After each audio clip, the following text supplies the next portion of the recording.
Welcome to the Rose Rundown. I'm Jasmine, and today we're going to talk about Too Hot to Handle. Now, this show to me is too predictable because here's what happens if anybody hasn't watched the show. Season 6 is coming out, I believe, next week, really soon. So I'll try to review it just to see if we could try something different with this channel. I've been doing this ranking characters thing and it hasn't really been going that well, so I guess I gotta go back to reviewing shows. So in Too Hot to Handle, you have these people from like different countries and some from the US. It's basically the same format every time. Like the first season was pretty good because like they didn't know what the show was, but then after the first season they had to like cover it up and say like, oh, you're on a boat show, or oh, you're about to be on a plane show, right? Okay. And then like there's the reveal, you see Lana, and then they're told like, oh, you're on Too Hot to Handle, you can't have sex, no self gratification, no kissing, no nothing. Like you can cuddle, but that's about it. And then like it always happens, like it's either like a couple wins or this person wins. And I feel like as I was watching the seasons on, I did skip season 3 because I didn't really care for it, but like as I kept watching the seasons, I was like, this show is very predictable. Like the same thing happens every time. Like the last season I had watched with Elise, she had won, and then she had won and she split it with Dre. I thought that was really sweet for her to do that. And the idea for me watching the show actually came from Perfect Match, because some of them were, I was like, what is this Too Hot to Handle show? I had never heard of it. Like I tried to watch it one time and I got bored, but I was like, let me try to get into it and see it. And it's like, it's so predictable. So this season coming up, there's supposed to be a new Lana, and I just feel like they need to change the format of the show a little bit because it's becoming a little predictable for me and a little too boring for me personally. So anyways, now we're going to get into the rankings of the season. So in 5th place is season 3, because again, I didn't really care for it. Like it wasn't my cup of tea, and I personally skipped the season. Now season 4, so I give season 3 like a 0. So season 4, I have to say that if y'all give me a second. So season 4 had like the people who were on the last season of Perfect Match. They had Nigel and Dominique, and Britain. She was on there too, and yeah, like okay, there was this one guy, like he was really stickler to the rules. He didn't want to like, break the rules, kiss, nothing, break the rules.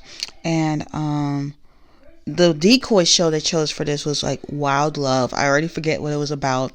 Don't get me wrong, the season wasn't bad. It's just, I don't know, the show is kind of feeling redundant. Like it was feeling like every season feels more redundant than the last, because like the same things happen. There's always a love triangle between two. There's a love triangle with two guys and a girl, or two girls and a guy. Like it's always that. So I would have to give this season like a 5.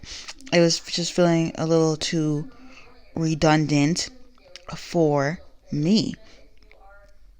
So the next season is, okay, so in 3rd place is season 5. And this season you see Christine, who had won Perfect Match with Nigel from season 4. You see Elise, who was also on the last season of Perfect Match. These two dudes that look like surfer dudes.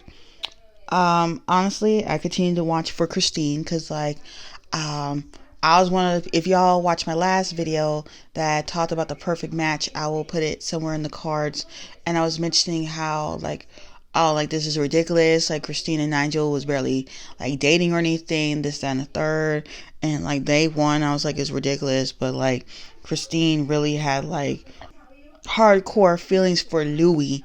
And like I feel like they probably tried, but it probably didn't work. So the notes that I wrote down for this is, I'm sorry, but after the 4th season, it's not as shocking anymore. Like big whoop, you broke a rule. And like all these shows, like they had no, all these seasons they had no care for the rules. Like they would go kiss somebody, go suck something, go have sex, go self gratification themselves. Like they couldn't help themselves. And at least Christine got to win the money on Perfect Match. And on this show particularly, because Louis was with this girl Hannah, and then like basically he dumped Hannah for Christine. And to me, in the beginning of the season, she was coming off a little desperate, and it's obvious the Louis guy didn't care. I don't know, like if they actually, because they don't really give no update at the end of the season, if they actually tried to make it work and it didn't work out.